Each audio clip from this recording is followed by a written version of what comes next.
Monday, March 27th, 1944. Dear Kitty, one very big chapter of our history is in hiding should really be about politics, but as this subject doesn't interest me personally very much, I'd rather let it go. So for once I will devote my whole letter to politics today. It goes without saying that there are very many different opinions on this topic, and it's even more logical that it should be a favorite subject for discussion at such a critical time. But it's simply just stupid that there should be so many quarrels over it. They may speculate, laugh, abuse, and grumble. Let them do what they will, as long as they stew in their own juices and don't quarrel, because the consequences are usually unpleasant. The people from outside bring with them a lot of news that is not true. However, up till now, our radio hasn't lied to us. Hank, Meep, Kufius, Allie, and Kraler all show ups and downs in their political moods. Hank least of all. Political feeling here in the secret annex is always about the same. During the countless arguments over invasions, air raids, speeches, etc., etc., one also always hears the countless cries of impossible, or Gottes Willen, if they are going to start. Now, however long is it going to last? It's going splendidly, first-class good. Optimists and pessimists, and above all, don't let's forget the realists, who give their opinions with untiring energy, and just as with everything else, each one thinking he is right. It annoys a certain lady that her spouse has such unparalleled faith in the British, and a certain gentleman attacks his lady because of her teasing and disparaging remarks about his beloved nation. They never seem to tire of it. I have discovered something. The effects are stupendous, just like pricking someone with a pin, and waiting to see how they jump. This is what I do. Begin on politics. One question, one word, one sentence, and at once they're off. Just as if the German work mock news bulletins and the English BBC were not enough, they have now introduced special air raid announcements. In one word, magnificent, but on the other hand, often disappointing too. The British are making a non-stop business of their air attacks with the same zest as the Germans make a business of lying.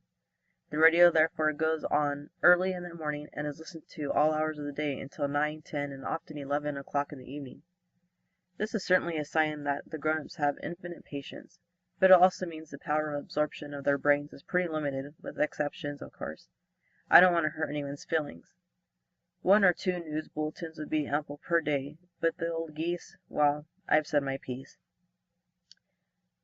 Our writer program, Radio Orange, Frank Phillips or Her Majesty Queen Wilhelmina, they each get their turn, and an ever-attentive ear, and if they are not eating or sleeping, then they're sitting around the radio and discussing food, sleep, and politics. Ugh! It gets so boring, and it's quite a job not to become a dull old stick oneself. Politics can't do much more harm to the parents. I must mention one shining exception. A speech by our beloved Winston Churchill is quite perfect. 9 o'clock on Sunday evening. The teapot stands with a cozy cover over it on the table, and the guests come in. Dussel next to the radio on the left, Mr. Van Daan in front of it, with Peter beside him, Mummy next to Mr. Van Daan, and Mrs. Van Daan behind him, and Pym at the table, Margot and I bedside. I see I haven't described very clearly how we sit. The gentlemen puff away at their pipes. Peter's eyes are popping out of his head with the strain of listening. Mummy's wearing a long black negligee, and Mrs. Van Daan trembling because of the planes which take no notice of the speech but fly blithely on towards Essen. Daddy sipping tea. Margot and I united in a sisterly fashion by the sleepy Mushi, who is monopolizing both our knees.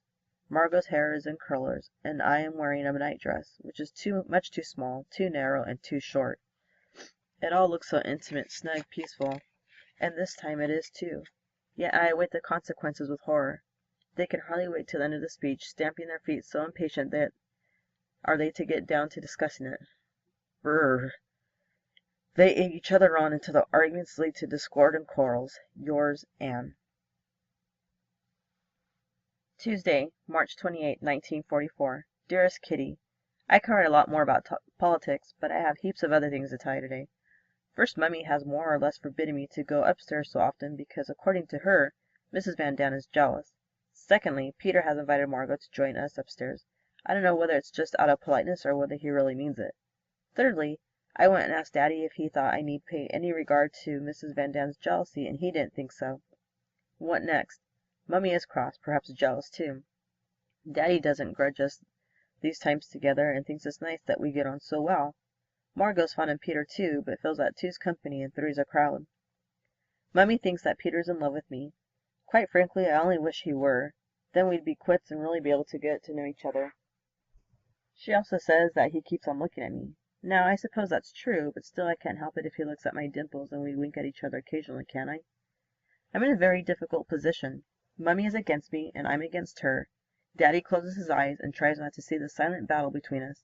Mummy is sad because she does really love me, while I'm not in the least bit sad because I don't think she understands.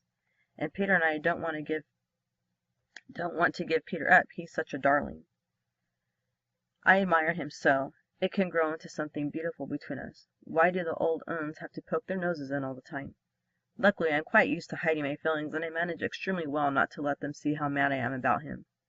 Will he ever say anything? Will I ever feel his cheek against mine, like I felt Petel's cheek in my dream? Oh, Peter and Petal, you are one the same.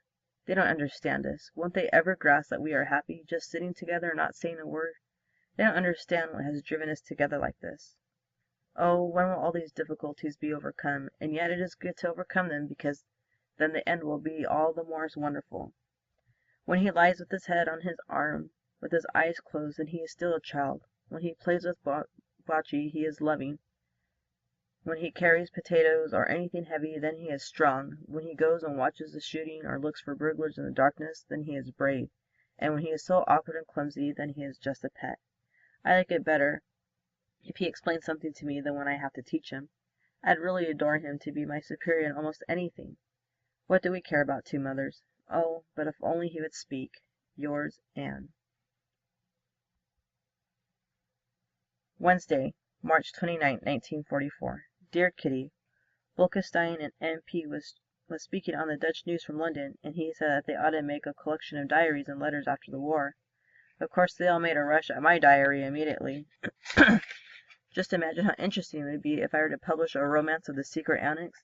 The title alone would be enough to make people think it was a detective story. But seriously, it would seem quite funny 10 years after the war if the Jews were to tell how we lived and what we ate and talked about here. I know I tell you a lot, still even so, you only know very little of our lives. How scared the ladies are during the air raids. For instance, on Sunday when 350 British planes dropped 500,000 kilos of bombs on Ijumuiden, how the house trembled like a wisp of grass from the winds. And who knows how many epidemics now rage. You don't know anything about all these things, and I would need to keep on writing the whole day if I were to tell you everything in detail. People have to line up for vegetables and all kinds of other things. Doctors are unable to visit the sick, because if they turn their backs on their cars for a moment, they are stolen.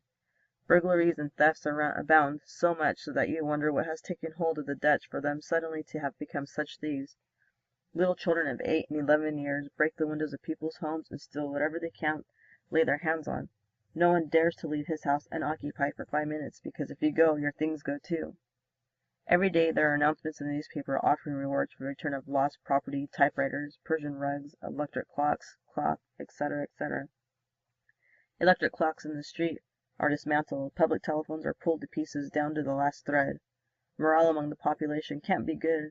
The weekly rations are not enough to last for 2 days, except a coffee substitute. The invasion is a long time coming, and men have to go to Germany. The children are ill or undernourished. Everyone is wearing old clothes and old shoes. A new sole costs 750 florins in the black market.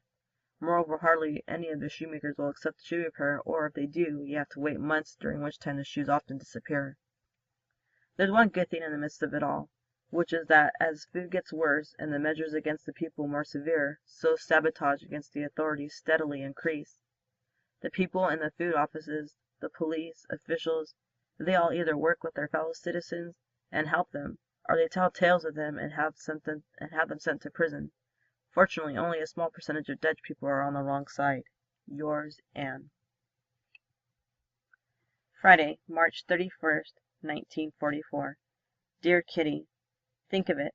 It's still pretty cold, but most people have been without cold for about a month. Pleasant, eh? In general, public feeling over the Russian front is optimistic again, because that is terrific. You know, I don't write much about politics, but I must just tell you that they are right by the Polish border, have reached the Pruth near Romania. They are close to Odessa. Every evening here they expect an extra communique from Stalin. They fire off so many salvos in Moscow to celebrate their victories that the city must rumble and shake just about every day, whether they think it's fun to pretend the war is close at hand again, or that they know of no other way of expressing their joy. I don't know. Hungary is occupied by German troops. There are still 1,000,000 Jews there, so they too will have had it now.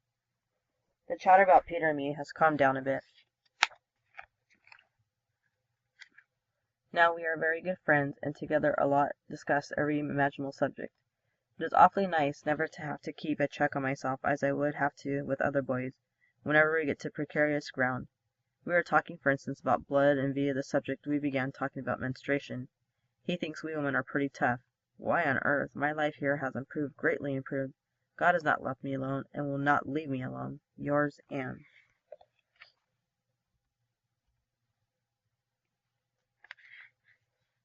Saturday, April 1st, 1944. Dear Kitty, and yet everything is still so difficult.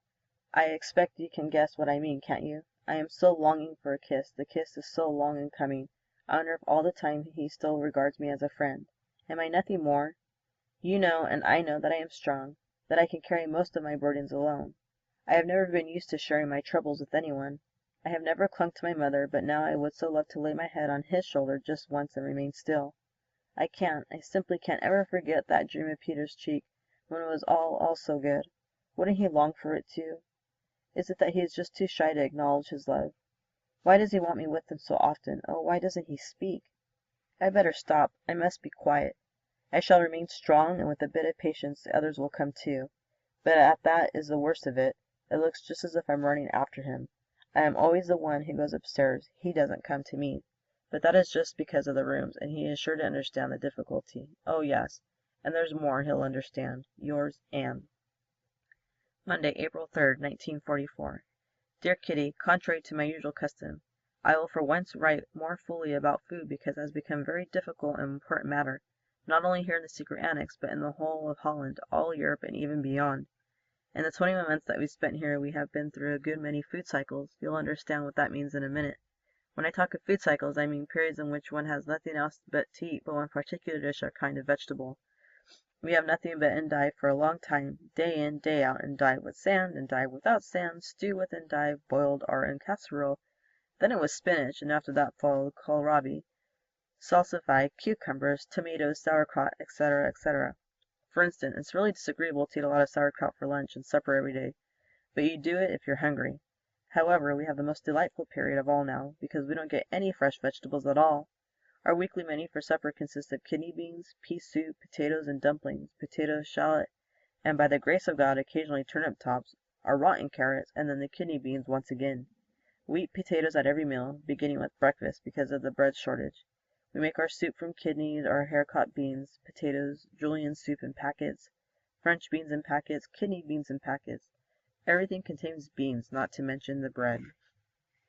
In the evening, we always have potatoes with gravy substitute, and thank goodness we've still got it, beetroot salad.